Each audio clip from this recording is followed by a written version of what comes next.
Lahat po ba ng college graduate sa Pilipinas ay pwedeng mag-apply para mag-master sa New Zealand? Kailangan po ba na related yung kukunin nilang masters sa trabaho nila ngayon sa Pilipinas? I can confirm, no?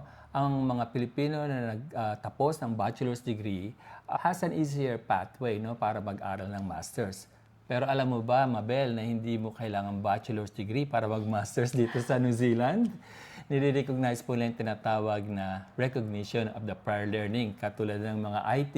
Hindi naman sila bachelor graduate pero napaka-extensive ng kanilang experience sa IT. So sa mga cases na yun, meron tayong tinatawag na special admission o tinatawag nating recognition of prior learning.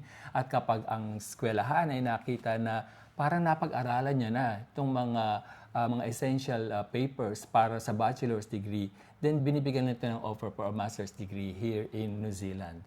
As regards naman sa relevance, no, ng tinatawag nating work experience nila para sa masters, ang Immigration New Zealand po would approve a genuine student kung mayroon siyang logical pathway. Ibig sabihin po nito, yung kukunin niyang course ay very much relevant dun sa bachelor degree na kanyang tinapos or very much relevant dun sa kanyang work experience currently or mga previous work experience. No? So it's either the qualification or the relevant work experience should be considered para sa pag-take niya ng kanyang master's degree.